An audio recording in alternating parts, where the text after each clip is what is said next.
You're with Rahul Sharma, your friend and guide, and today we're going to discuss the question that you guys need to work out for MEG 4 aspects of language. Ignore students, please listen carefully. You need to watch this video till the end. और ये question दिमाग में लिख लेना क्योंकि paper इनसे भाग नहीं आने वाला.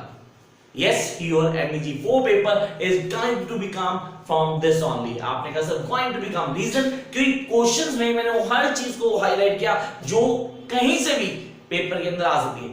बात की जा रही जून 2019 के पेपर की, तो यहाँ पे हमें जून अटेम्प्ट को लेके सोच लेते हैं पहले कि क्वेश्चंस क्या हैं, किन क्वेश्चंस को रूल आउट करना है और हमें क्या क्या आना चाहिए.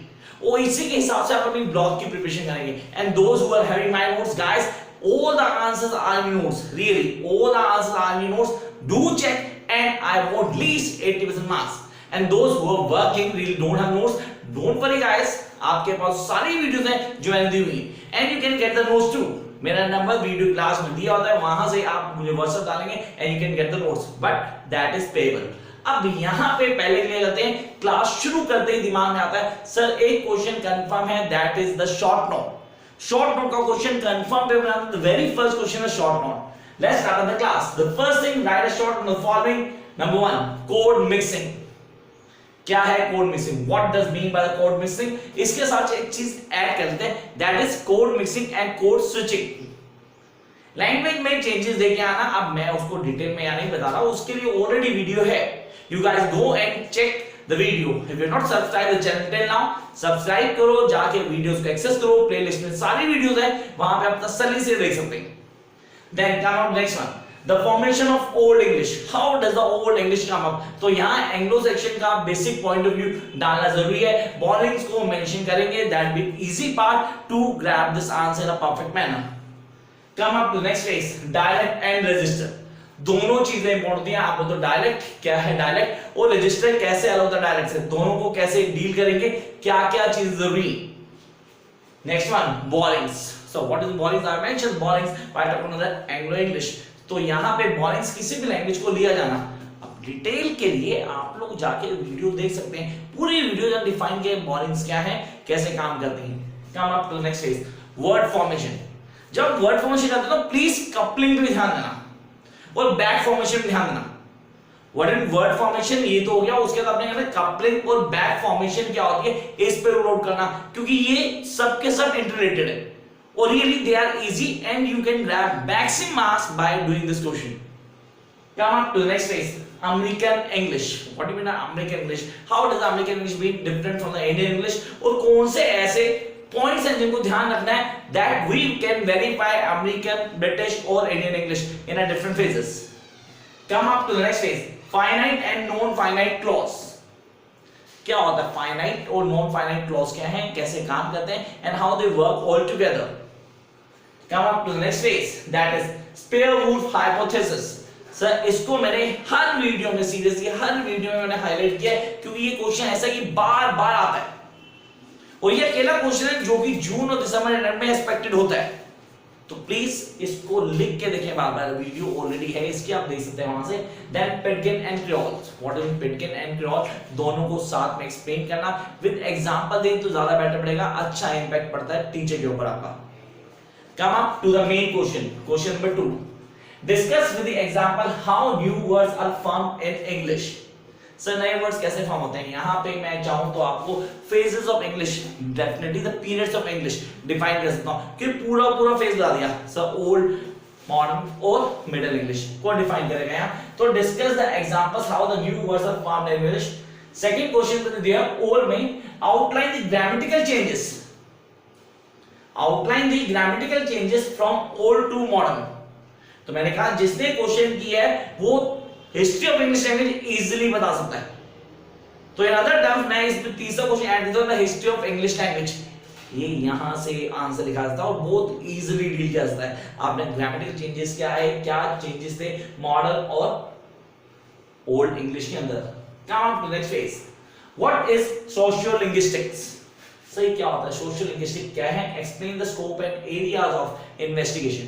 सोशल लिंग्विस्टिक क्या है, इसमें एरिया ऑफ इन्वेस्टिगेशन क्या है, किन किन बातों को हमें एक्सप्लेन करना है and how can we get the maximum out of it. Next one, what is scope. Scope क्या है, define scope. In syntax, syntax में हमें एक्सप्लेन करना है स्कोप क्या है। Then describe the scope bearing element with suitable example.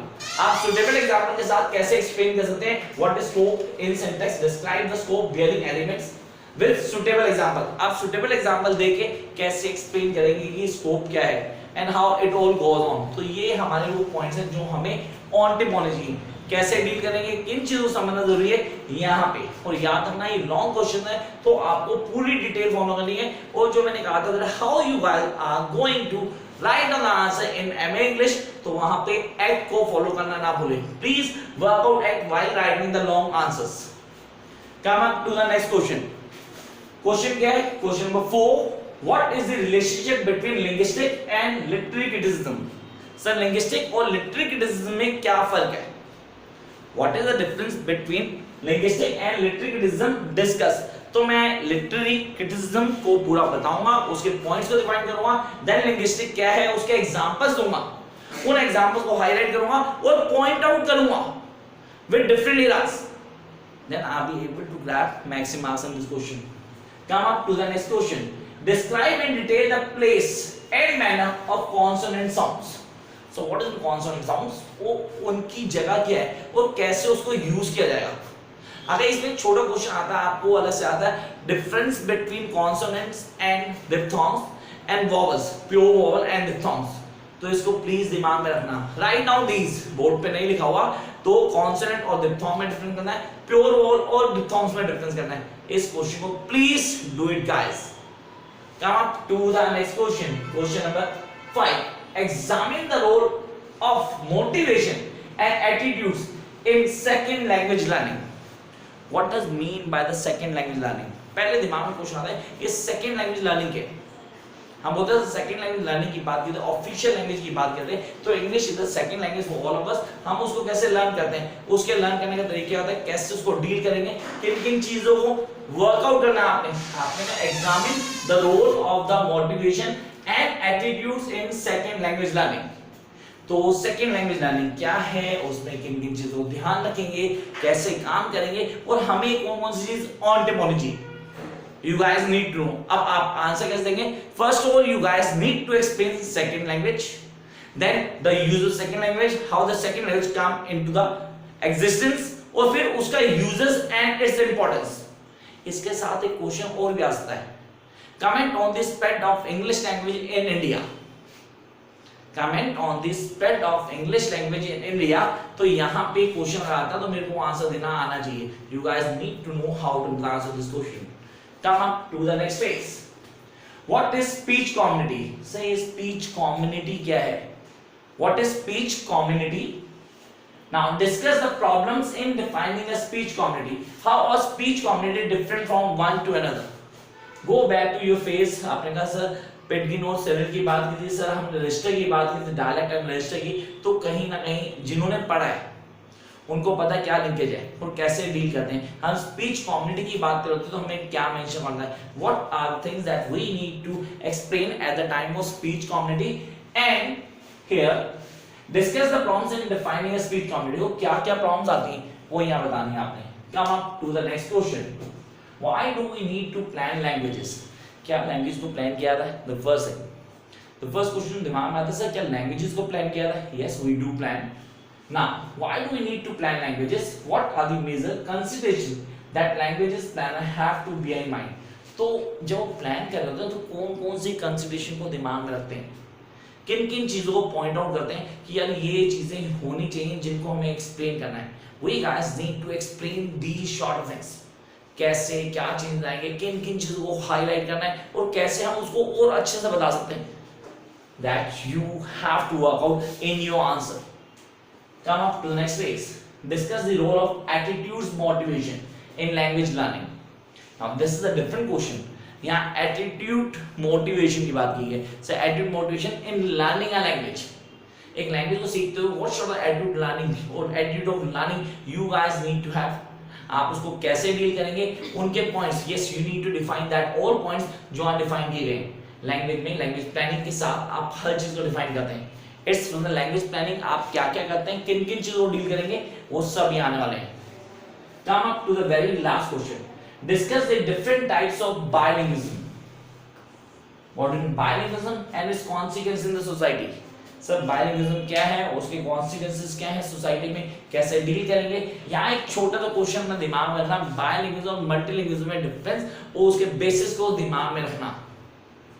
I repeat my word, bilingualism और multilingualism में डिफरेंस और उनके basis on the basic terms of consideration जो हमें दिमाग में होनी चाहिए, वो यहाँ पे दिमाग में होनी चाहिए। Discuss the different types of bilingualism and its consequences in the society. The very last question, what is style? Style क्या है? What are the three views of critics now about the relationship between style and content? Style और content में जो difference दिया गया है वो सब का सब यहाँ बताना है। तो ये थे वो क्वेश्चंस जो आप अगर कर लेते हैं तो MEG 4 is just joke and you can score least 70 to 80s। हाँ, फॉलो अप करना, नोट्स आपके पास होंगे, उनको रूल आउट करो, हर चीज वहां से देख के आप लिख के देखेंगे बार बार।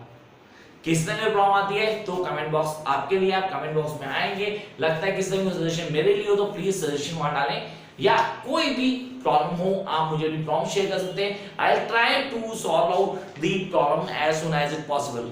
और हाँ, कई बार आप लोग अगर व्हाट्सएप करते हो उसका रिप्लाई नहीं दे पाता तो it doesn't mean that I am avoiding you guys. Please, I don't have much time. I have to take my classes also. So जैसा टाइम मिलता है I'll definitely reply to you. Till then, keep watching, like, share and subscribe. If things worth to watch and share.